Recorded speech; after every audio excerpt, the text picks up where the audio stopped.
7 chapter हम complete कर चुके हैं केमिस्ट्री का। तो अब जो है नेक्स्ट है 8 चैप्टर है पीरियोडिक टेबल और एलिमेंट्स की पीरियोडिसिटी। तो ये चैप्टर का जो है फर्स्ट टॉपिक 8.1 यहाँ से हम शुरू करेंगे इसको कंप्लीट। इसको पहले पढ़ेंगे, एक्सरसाइज बाद में इसकी हल करेंगे। अब जो है periodic modern periodic table first इसका है टॉपिक।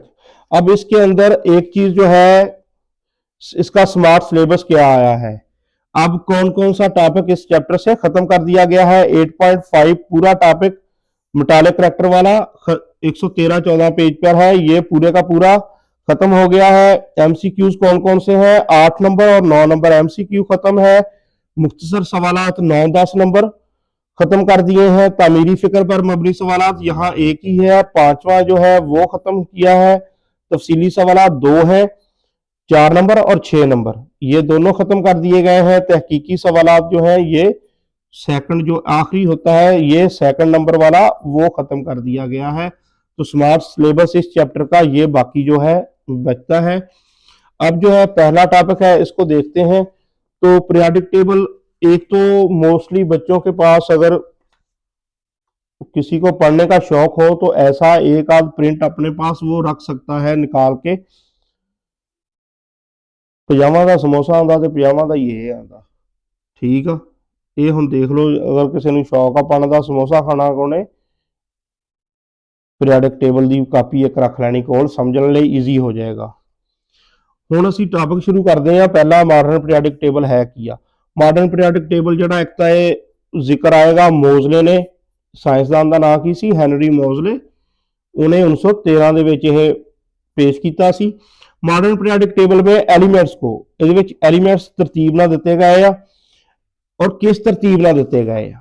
अटामिक नंबर इन्हां दी तरतीब किस बुनियाद ते आ, पहले अटामिक मास की बुनियाद ते हुंदा सी। हुण यह जिहड़ा वर्ड आ अटामिक नंबर, ये ध्यान नाल याद रख लेना। अटामिक नंबर की बुनियाद ते एटमी नंबर या अटामिक नंबर की बुनियाद ते इन्हां नूं तरतीब दिता गया। और किस तरह बतदरीज होता है, ग्रेजुअल जैसे इंग्लिश में, तो बतदरीज आपने उर्दू में कम ये वर्ड देखा होगा, यानी कि एक के बाद दो, दो के बाद 3, फिर 4, फिर 5 नंबर, फिर 6, ऐसे तरतीब के साथ बढ़ता हुआ इजाफा, बढ़ता हुआ नंबर जो है अटामिक नंबर। तो उस बुनियाद पे तरतीब दिया गया है। एक तो ये पता हो कि एलिमेंट्स को किस बुनियाद पर तरतीब दिया गया है, अटामिक नंबर की बुनियाद पर। हुण अगे यह सारा जिहड़ा पिंक दे अंदर लिखिया ये सारी की सारी ये चीज़ आ कि पीरियोडिक टेबल है की आ। What is periodic table? Periodic table है क्या? क्या है? सिंपल एक शॉर्ट क्वेश्चन अलग तो भी आ सकता। जब एलिमेंट्स को बाएं से दाएं, तो पहले जो क्या है बाएं से दाएं, उनके अटामिक नंबर्स में इजाफे की बुनियाद पर अटामिक नंबर में इजाफा है बुनियाद पर तरतीब दिया जाता है। तो बाकायदा वक्फों के बाद, तो बाकायदा एक खास, बाकायदा का मतलब यहां क्या होगा, एक खास पैटर्न के साथ, ठीक। वक्फों के बाद एलिमेंट्स के ख्वास में मुमासलत पाई जाती है। खास वक्फों के बाद एलिमेंट्स में मुमासलत, यानी कि उनकी खूबियां एक जैसी होती हैं।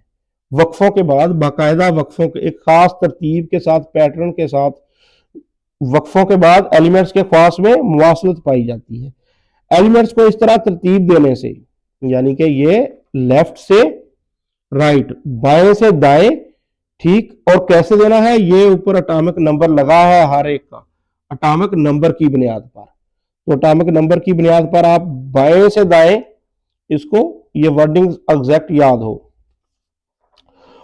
अच्छा, एलिमेंट्स को इस तरह तरतीब देने से एक पीरियोडिक टेबल वजूद में आता है जिसमें एक जैसे ख्वास वाले एलिमेंट्स, हाँ यह हम गल ध्यान याद रखनी है, एक जैसे ख्वास वाले एलिमेंट्स को अमूदी सीरीज में रखा गया है। अमूदी सीरीज केड़ी होएगी, जिहड़ी इस तरह ऊपर तो नीचे होएगी, ए अमूद हुंदा, ठीक। ए अमूदी सीरीज होएगी ऊपर तो नीचे, ए वाली, ए जिहड़ा जिस तरह है ग्रुप आ पूरा, ए अमूदी सीरीज होएगी इस तरह। एक और इस दी खूबियों ने की दसिया, एक जैसे ख्वास, जिन्हां दीयां खूबियां एलिमेंट्स दीयां एक जैसियां मिलदियां जुलदियां, उन्हां नूं इकट्ठा किहदे अंदर रखा गया, अमूदी सीरीज। और इहदा नाम की है अमूदी सीरीज का, ग्रुप्स, इनको ग्रुप्स कहते हैं। अमूदी सीरीज जिहड़ी आ ए वाली आ, इहदा नाम की हुंदा ग्रुप्स। मसलन ए देखो, ए एक पहला ग्रुप आ, ਇਹਦੇ ਵਿੱਚ ਹਾਈਡਰੋਜਨ ਨੂੰ ਛੱਡ ਦੋ, ਇਹ ਸਾਰਿਆਂ ਦੀਆਂ ਖੂਬੀਆਂ ਆਪਸ ਚ ਇੱਕ ਜੈਸੀਆਂ ਹੋਣਗੀਆਂ। और अमूदी सीरीज ਜਿਹੜੀ ਆ ਇਹ ਕੀ ਆ, ग्रुप्स आ। और नेक्स्ट हम देखते हैं क्या है इसके अंदर। पीरियोडिक टेबल में मौजूद उफकी सीरीज, अब सीरीज कौन सी है, उफकी।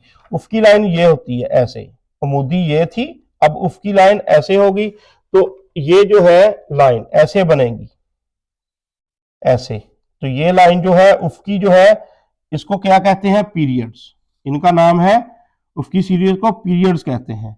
पीरियोडिक टेबल में एलिमेंट्स के इलेक्ट्रॉनिक कन्फिगुरेशन, तो पीरियोडिक टेबल में ये इलेक्ट्रॉनिक कन्फिगुरेशन, हुण इलेक्ट्रॉनिक कन्फिगुरेशन की हुंदी आ, इहदा तल्लक की आ इलेक्ट्रॉनिक, मतलब इलेक्ट्रॉनां दी तरतीब। तुसीं बोहर दा मॉडल पढ़िया होना सैकंड चैप्टर च, बोहर दे मॉडल दे विच उत्थे सी शैल हुंदे आ, सब शैल हुंदे आ, सब शैल हुंदे आ, SPDF। ਇਹ ਬੋਹਰ ਦੇ ਮਾਡਲ ਦੇ ਵਿੱਚ ਹੈ, ਪੈਰਾਗ੍ਰਾਫ ਆ ਪੂਰੇ ਦਾ ਪੂਰਾ ਇਹਨਾਂ ਤੇ। ਇਹ ਸਬ ਸ਼ੈਲ ਦੇ ਅੰਦਰ ਇਲੈਕਟ੍ਰੋਨ ਕਿੰਨੇ ਕਿੰਨੇ ਜਾਣਗੇ, ਕਿੱਥੇ ਕਿੱਥੇ ਤਰਤੀਬ ਨਾਲ ਆਣਗੇ, ਇਹ ਚੀਜ਼ ਹੁੰਦੀ ਆ इलेक्ट्रॉनिक कन्फिगुरेशन। बाएं से दाएं एक पीरियड में मुतवातर तब्दील होते रहते हैं। कन्फिगुरेशन बाएं से दाएं एक पीरियड में मुतवातर मतलब मुसलसल लगातार तब्दील होते रहते हैं। हुण तुसीं याद रखना कि इलेक्ट्रॉनिक कन्फिगुरेशन इस साइड नूं पीरियड के अंदर यह गल कह रहे आ फिक्रे कि बाएं तो दाएं पीरियड के अंदर जिहड़ी आ कन्फिगुरेशन चेंज हुंदी रहिंदी इलेक्ट्रॉन की। इस तो की होएगा, इहदा की असर होएगा इस कन्फिगुरेशन चेंज होने का। इस वजह से यह गल याद रखनी है, इहदी वजह की है, इस वजह तो की होएगा, पीरियड में मौजूद अनासर के ख्वास बतदरीज तब्दीली आती है। पीरियड के अंदर जिहड़े अनासर आ उहदे ख्वास के अंदर की होएगी, तब्दीली। ग्रुप के अंदर असीं की क्या सी कि सेम ग्रुप सेम ख्वास, एक जैसे ग्रुप एक जैसियां खूबियां। पीरियड के अंदर उन्हें की क्या, इलेक्ट्रॉनिक कन्फिगुरेशन चेंज होने की वजह तो बाएं तो दाएं तब्दील हुंदी आ, ते उहदी वजह तो ख्वास जिहड़े आ एलीमेंट्स दे अनासर दे वो भी चेंज हुंदे रहणगे। मसलन ਇਹਦੇ ख्वास अलग होणगे, इसदे ख्वास अलग आ, एक पीरियड के अंदर आ, यह पीरियड इस तरह ਜਦੋਂ ਅਸੀਂ पीरियड के अंदर देखांगे एलीमेंट नूं उधर ख्वास चेंज। लेकिन यह देखो ग्रुप के अंदर सेम कलर का मतलब सेम ख्वास आ, यह ग्रुप के अंदर सेम ख्वास। लेकिन इस साइड नूं देखो, इस पीरियड नूं देख लो कम, एक कलर आ, इसदी अलग खूबी, इसदी अलग, इन्हां दी सारी अलग, यह अलग खूबी आ गई। इथों अलग करैक्टर शुरू हो गया, एंड ते करैक्टर अलग हो गया। एक पीरियड के अंदर 4-5 तरह की तब्दीली आ रही है, यह गल आ। और यह हो क्यों रहा, इलेक्ट्रॉनिक कन्फिगुरेशन। इलेक्ट्रॉनिक कन्फिगुरेशन का मतलब की आ, इलेक्ट्रॉनों की तरतीब शैल्स के अंदर, सब शैल्स के अंदर SPDF दे, इसकी तफसील आगे आ जाएगी। इसके बरअक्स एक ग्रुप में मौजूद, हुण आ गई गल ग्रुप की, ग्रुप तो होएगा ऊपर तो नीचे, ग्रुप का वर्ड जिथे आ गया मतलब ऊपर तो नीचे जी लाइन बनेगी, अमूदी सीरीज वो ग्रुप होएगी। सब एलिमेंट्स के ब्रोनी शैल्स, हुण ग्रुप के अंदर ब्रोनी शैल्स की इलेक्ट्रॉनिक कन्फिगुरेशन सेम होएगी। ग्रुप के अंदर ए कोई ग्रुप आ, ही लै लो फर्ज करो, ए ग्रुप एक आ, इस ग्रुप के अंदर इलेक्ट्रॉनिक कन्फिगुरेशन एंड वाले शैल के अंदर, सारे आखिरी शैल के अंदर सेम आएगी, उन्होंने इलेक्ट्रॉनों की तादाद सेम इलेक्ट्रॉन तादाद आएगी ग्रुप के अंदर। यह मतलब आ सब एलिमेंट्स के ब्रोनी शेल्स के इलेक्ट्रॉनिक कन्फिगुरेशन क्या होंगे, वो एक जैसे होंगे। ग्रुप के अंदर कन्फिगुरेशन सेम, ऊपर तो नीचे कन्फिगुरेशन सेम, यानी कि आखिरी शैल ब्रोनी शैल जड़ा होएगा किसी भी एलिमेंट का सेम तरह के इलेक्ट्रॉन की तादाद आएगी। इस साइड में की होएगा, तब्दीली, इधर इलेक्ट्रॉनिक कन्फिगुरेशन चेंज होएगी। इसलिए एक ग्रुप में मौजूद अनासर के कीमियाई ख्वास बहुत मिलते जुलते हैं। इस तरह कीमियाई ख्वास जिहड़े आ वो की आ ग्रुप के अंदर, एक ग्रुप के अंदर एदा रिएक्शन का तरीका, इस एलीमेंट का रिएक्शन का तरीका सेम होएगा, मिलते जुलते होंगे आपस, यह गल आ। मजबूरी तौर पर पीरियोडिक टेबल में एलिमेंट्स के ख्वास वक्फों के बाद दोहराए जाते हैं, मसलन खूबियां रिपीट होएगी खूबी वक्फों के बाद। और इस चीज का नाम किया ख्वास की दौरियत, इसको अनासर के ख्वास की दौरियत का नाम दिया गया है। तो ख्वास की दौरियत क्या है? एलिमेंट्स के ख्वास वक्फों के बाद दोहराए जाते हैं। तो हुण ए अलग तो एक डेफिनेशन बन जाएगी ख्वास की दौरियत। मसलन ए देखो,